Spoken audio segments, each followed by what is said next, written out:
right. Hey, Salty Church. We're going live on YouTube right now. Getting ready to go live on Facebook in just a second, but you got to give me a second to do that, but I will do it. And so hopefully you're tuning in and checking it out. So here, going live. We're going to go live on the Facebook. So hopefully you guys are doing okay. Doing great. It seems like I have something. There we go. A little cleanup there. We're going to go live, Facebook. And here we go. Hey, Facebook. Facebook Live, YouTube Live, Salty Church Live. We're all on now. Good deal. Good to see you guys come on here. As you jump on, let me know. Sorry about that smudge, or let's hope it's grease or smudge, not snot or something like that. So if you're here live on Facebook or YouTube, give me a thumbs up. Let me know where you're checking in from. If you're from the area, let me know if you go to one of our campuses. If you're a Flagler person, Palm Coast person, maybe you go to Ormond Beach or a sunrise service or NSB. Give me a thumbs up. Let me know that you're there. What campus do you represent tonight? And so tonight is really fun because it's the day after Easter. We get to talk a little bit about Easter and just kind of hear from you guys. What was your highlight? What was your Easter highlight from this week? Easter highlight. And so let me know, okay? Let me know what your Easter highlight is, and just type that into the message. I'll tell you what, we had, even though we're all quarantined kind of thing, doing the isolation, and we still made a great day of it. And so our kids got some fun stuff for Easter. I'll show you a half-eaten basket that we got here. Little Easter basket. It's got some Skittles in here. It's got an egg with bunny ears on it. I'm not sure what's in that. You always have to have gum after you eat all that candy. Clean out your teeth, I guess. Oh, and this is a fun little gadget. Let's see if it'll work. This is a highlight from Easter. You hit the little bunny. Did you see that? Okay, I'm going to do it one more time. Join me on it.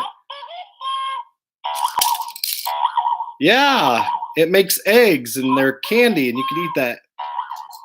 So our kids got that, and they also got this little guy. He kind of does the same thing, little monkey.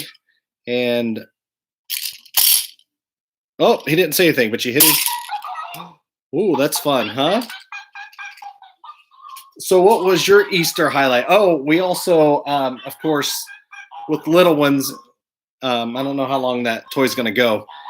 We dyed eggs, different colors, and had fun with that. And so I'm going to be eating hard-boiled eggs for the next week or so. But it's good, right? It's good protein. And I don't think the dye hurts you at all, but there you go. That was our Easter. But for me, those were all fun, but one of the highlights that I had yesterday was we set our table and had breakfast together as a family, and then we put on worship from Salty Easter, and we worshiped together as a family, and then we had a discussion about Jesus's death and burial and resurrection, and then what does it mean to participate in communion, and then we had communion together. And it was cool to hear my wife share from her heart with our kids about communion, about Jesus's death, his sacrifice, and then hear our kids be able to repeat that back to us, and then to celebrate by ending with communion. Now, we didn't have traditional communion elements like you would in a church. We had graham crackers and like a sparkling white grape juice, Welch's sparkling white grape juice, and we did that. And so all the fun, all the games, all the toys, and the candy, of course. And we stuffed ourselves with these Rice Krispie treats yesterday too. Just I think he gained 3 pounds yesterday, by the way, just so you know. And but the big highlight was just our family being together around the table, worshiping God and celebrating what Jesus did for us. And so maybe for you, let me know what you celebrate in Easter. What was your highlight in Easter? But I also want you to consider maybe yesterday was the first time you came online or attended a church, and you came to Salty, and you saw something that was really interesting to you. You were saying, "Hey, I would love to be a part of this. I would love to see more about this Jesus or to learn more about this Jesus. I want to know about that. I'd love to hear from you about that. See what kind of what commitment you made yesterday. What was your next best step of faith yesterday that you took towards Jesus?" And so you can simply go to salty.org. Let us know what was your next step that you took with Jesus yesterday. Salty.org. And maybe you became a Christian. And I want to celebrate, say, welcome to the family if you became a Christian just yesterday at Easter, or maybe you're a new Christian and you say, "Hey, I want to take that next step, and I want to be baptized. I want to make my profession of faith public. I want to go public with Jesus, and I want to let people." Let us know.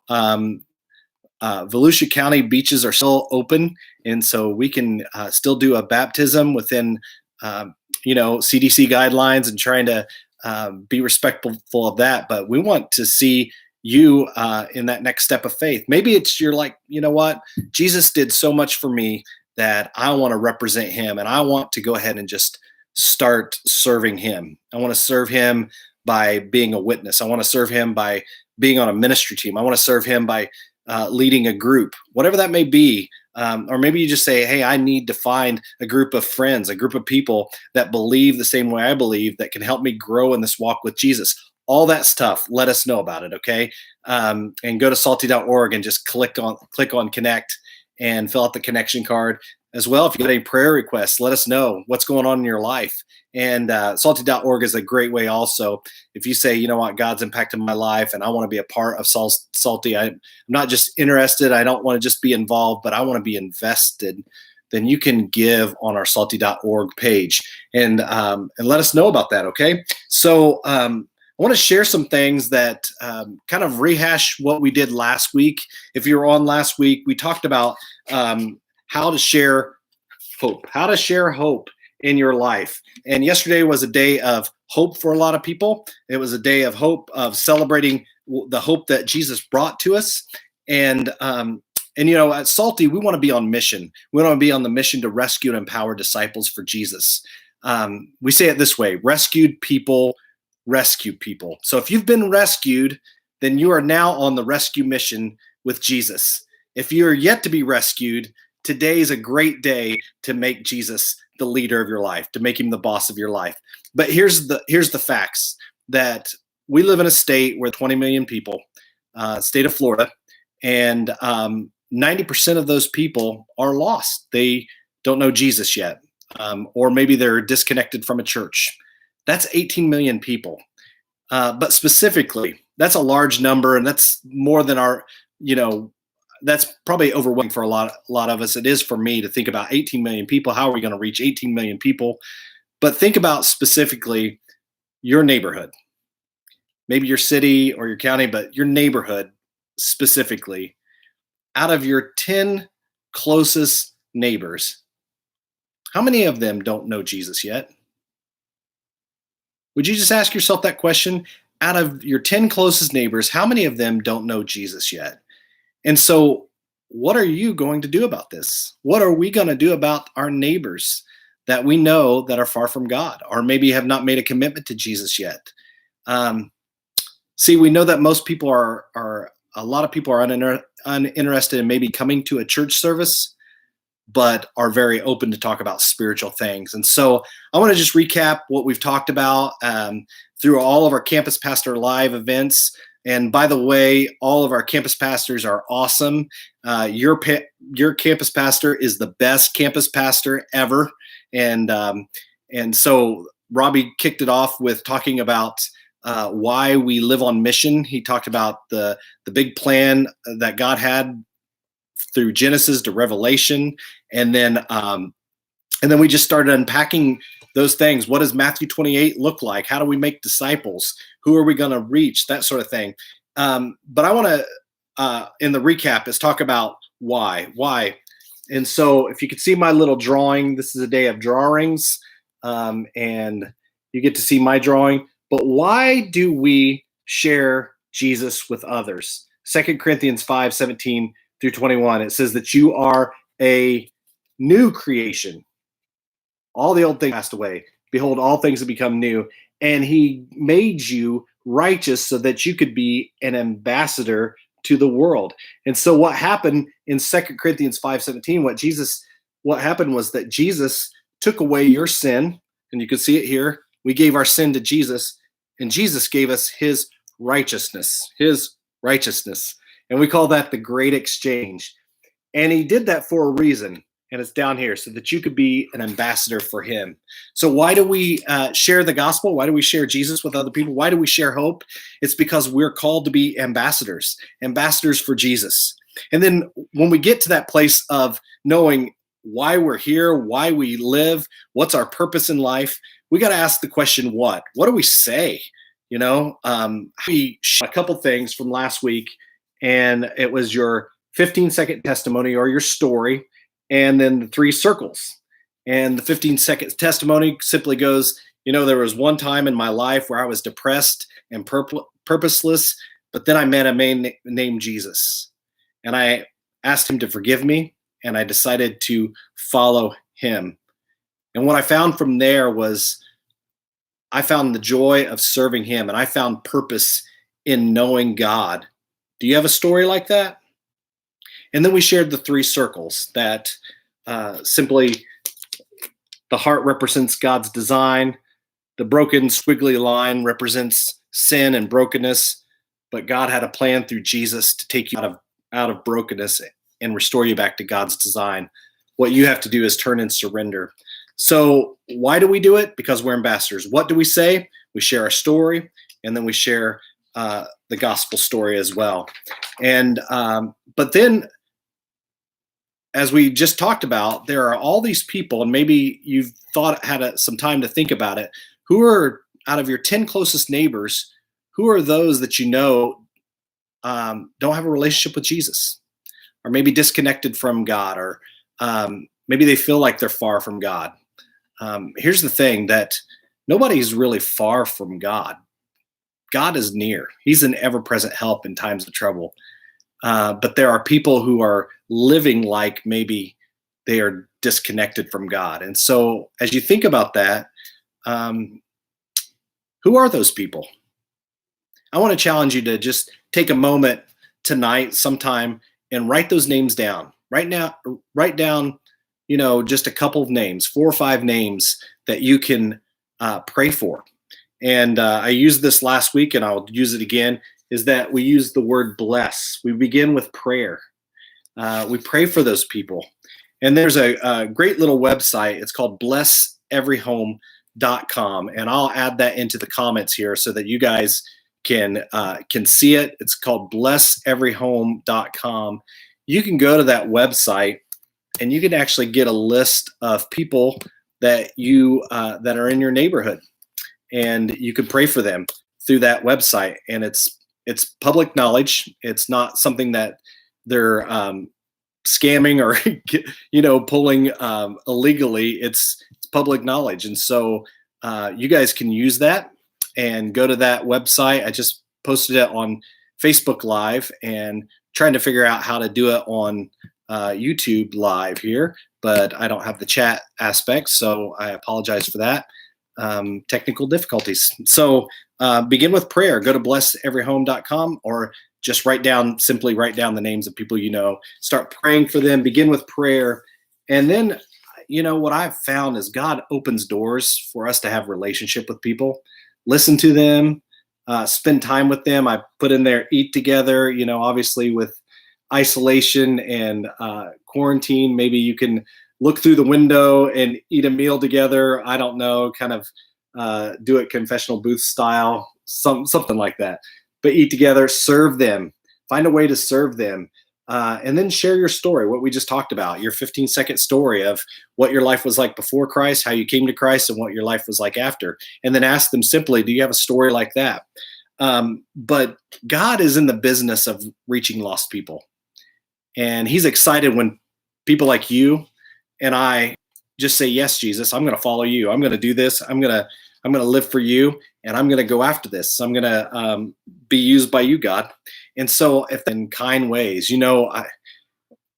maybe it's as simple as you take a bottle of hand sanitizer and take it over to their house and put a card on it and say, you've been prayed for. Or maybe it's a roll of toilet paper, because that's gold, and say, you've been prayed for. Or maybe it's, maybe you notice somebody has a need in your neighborhood. One lady who's actually on here right now, her name's Susie DeArmond. She goes to our Palm Coast campus. She shared with me today that she's actually putting together masks for people that would love to have a mask to go out in public. And so that's a great way for her to serve her neighbors, is just a practical need. And so think about those things, and remember why we do it. We're ambassadors for Christ because Jesus took our sin. He exchanged it for his righteousness. He gave us his righteousness. We're new, we're made new, and we're called to be ambassadors for him. We represent him in this world. And we do it also because there's a lot of people who are unengaged, who are disconnected from the church. And also, I think this is a good point to just share with you, is that there are people all over the world that have never heard the name of Jesus. They're called unreached people groups. And I would encourage you to look up that term, unreached people groups, and start praying for an unreached people group. Start asking God to send a witness to those people. That's why we do this. And then what do you say? You say your story, you share the gospel. And who do you reach? And I'm reminded of the woman at the well that Jesus met. And Jesus said, would you give me a drink of water? And she said, if you knew who you were asking, you wouldn't be asking me to give you a drink of water. Why? Because she had a bad reputation in the city. And she was out in the middle of the day when nobody else was at the well. And Jesus knew that. But Jesus loved her so much that he sat down, he had a conversation with her, and he shared with her things that only he could know by God's Spirit. And she said, I perceive you're a prophet, and I perceive that you must be somebody special. And he said, if you would have asked me, I would give you living water. And that's the story of the woman at the well. And what happened was that she left that place and she went immediately and told her friends, I've met the Messiah. I've met the one. I've met the promised one. She told her story and brought them back to Jesus. And you guys, simply, we can do the same thing. I want to encourage you to do that this week. Write down those names and think about who you're going to pray for, who you're going to serve, and who you're going to share your story with. And so this week, as you go about your week, make sure to tune back in every night at 7:00 to hear from our campus pastors as they share from their heart and share from God's word. And go to salty.org. Let us know that you're here tonight. Let us know that you want to connect. And then finally, you can like, share, and subscribe on YouTube and Facebook, any of these events. And then, everything I've shared is online and is ready for you to use. And so as you start thinking about your people, praying for them, maybe pick a time to fast weekly, and then also say, I'm going to share the gospel with one person this week. And you can find all this on YouTube. It's called Gospel Conversations Training. And I'm going to include this link and also my email. So if you want to connect with me and let me know, hey, I want some more information about this, then I would love to have you start that conversation with me. It's in Facebook Live. And if anybody's on YouTube Live and you want that, just email me at jacob@salty.org, and I'll get that information over to you right away. So guys, thanks so much for your time tonight. Thanks for jumping on. I love seeing you guys. I love seeing your names pop up, and we're praying for you, and have a great week. Okay. Talk to you soon.